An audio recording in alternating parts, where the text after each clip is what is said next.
السلام عليكم ورحمة الله تعالى وبركاته. متابعينا الكرام، اليوم بغيت نهضر لكم على واحد الموضوع اللي مهم ومهم بزاف.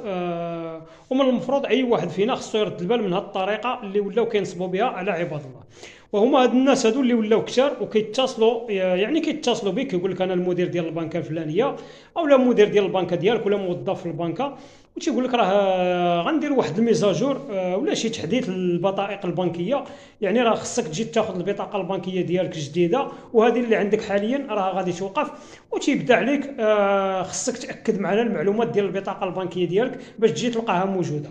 او لا كاين اللي كيتصلوا بيه كيقولوا له ربحتي معنا، فهذه حتى هي كاينه. كيقول له ربحتي معنا 2000 درهم ولا 5000 درهم ولا 6000 درهم. خاصك تاكد معنا معلومات البطاقه البنكيه ديالك. البطاقه البنكيه هي الكارت كيشي، حيت كاين اللي كيسمع البطاقه البنكيه ما كيعرفهاش، مولف كيسمع الكارت كيشي. المهم، فهنا خصك ترد البال. المعلومات اللي في الكارت كيشي راه معلومات كتهمك انت فقط، راه ما كتهم حتى شي واحد. وهذاك راه بحال الكود بين. هذوك المعلومات اللي كتشوف كلهم مكتوبين في الكارت كيشي راهم بحال شي كود، يعني كيهموك انت صاحب البطاقه فقط، ما تعطيهم حتى شي واحد ابدا.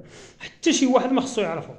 وإلا عرفهم راه ممكن يقوم بأي عملية ديال الشراء ولا يسحب لك الأموال. المهم غالبا كيشريو بهم. وراه سبق لي طرقت لهذا الموضوع هذا، وراه بزاف ديال الناس كيقول لك اودي راه ضروري خاص يجينا الكود. وتنقسم لكم بالله، ورمضان هذا اي واحد فيكم كيقول لي راه غيجيني الكود يجيب لي هذيك البطاقه البنكيه ديالو باش ما يعني حيت انا عارف ما غيصيفطاش لي، يجيبها ويجي عندي ويشوف شنو غيوقع ليها. قسما بالله تنخويها ما يبقى فيها حتى شي درهم. المهم داك الشيء اللي كتشري في 24 ساعه ولا كتشري به في 24 ساعه، حيت لي كارت عندهم واحد القدر كتشريه ولا كتشري به في 24 ساعه. كل نهار غنبقى نشري داك القدر، يعني حتى تخوى.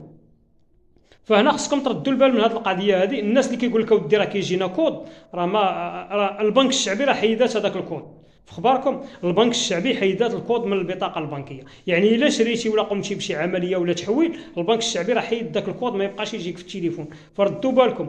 البطاقه البنكيه الكارت كيشي المعلومات اللي فيها خاصه بك انت فقط. وانا كنعرف السيد عامين هذه تقريبا نصبوا عليه الدوله شي، المهم بلا ما نذكروا المبلغ الدولي، واحد المبلغ مهم بسبب هذه القضيه هذه. عيطوا له قالوا له انك ربحتي معنا، وبزاف ديال الناس كنعرفوهم مشى لهم فلوسهم. وانا قسما بالله العام اللي فات اتصلوا بيا، العام اللي فات ولا شي عامين دابا، اتصلوا بيا قالوا لي بانك ربحتي 5000 درهم. وانا الصراحه سبيتهم، ما نكذبش عليكم، لانني عارف هذا الشيء هذا غير نصب. كنتمنى تبارطاجيو هذا الفيديو هذا وتفاعلوا معاه باش يوصل لبزاف ديال الناس، ان بزاف ديال الناس كيمشيو لهم فلوسهم بهذه الطريقه هذه. والسلام عليكم ورحمه الله تعالى وبركاته.